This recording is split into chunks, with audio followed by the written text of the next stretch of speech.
പല്ലു തേച്ചു കഴിഞ്ഞാൽ ബ്രഷ് എങ്ങനെ സൂക്ഷിക്കണം? ദിവസവും മുടങ്ങാതെ പല്ലുകൾ ബ്രഷ് ചെയ്യുന്നവരാണ് നമ്മൾ. എന്നാൽ ബ്രഷ് ചെയ്ത ശേഷം ബ്രഷുകൾ എങ്ങനെ സൂക്ഷിക്കണമെന്ന കാര്യത്തിൽ പലർക്കും ഒരു സംശയമുണ്ടാകും. പലരും ബ്രഷുകൾ കുളിമുറിയിൽ തുറന്ന അവസ്ഥയിൽ സൂക്ഷിക്കാറുണ്ട്. എന്നാൽ ഏറ്റവും അനാരോഗ്യകരമായ ഒരു ശീലമാണിതെന്നാണ് ആരോഗ്യ വിദഗ്ധർ പറയുന്നത്. വൃത്തിയാകാൻ കുളിമുറി ഉപയോഗിക്കാമെങ്കിലും നിരവധി രോഗാണുക്കളുടെ ഹമ്പാണ് കുളിമുറിയും ടോയ്ലറ്റും. മാത്രമല്ല എപ്പോഴും ഈർപ്പം തങ്ങി നിൽക്കുന്ന ഒരിടം കൂടിയാണ്.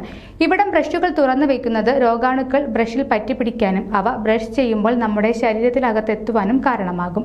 ബ്രഷ് സൂക്ഷിക്കുമ്പോൾ ശ്രദ്ധിക്കേണ്ട കാര്യങ്ങളെക്കുറിച്ചും ആരോഗ്യ വിദഗ്ധർ പറയുന്നുണ്ട്. അടപ്പുകളുള്ള ബ്രഷ് ഇപ്പോൾ വിപണിയിലുണ്ട്. ഇത് വളരെ നല്ലൊരു സംവിധാനമാണ്. പ്രാണികളോ കീടാണുക്കളോ കയറാതെ ബ്രഷ് സംരക്ഷിക്കാൻ ഇത് സഹായിക്കും. എന്നാൽ ഈർപ്പമുള്ള സമയം ബ്രഷ് ഇത്തരത്തിൽ അടച്ചു സൂക്ഷിക്കുന്നത് പൂപ്പൽ ഉണ്ടാകാനും ഇത് അണുബാധയിലേക്കും നയിച്ചേക്കാം. ശുചിമുറിയിൽ നിന്നും മാറി ഒരു ഗ്ലാസ്സിൽ കുത്തി നിർത്തുന്നതാണ് ബ്രഷ് ഡ്രൈ ആക്കാൻ നല്ലത്.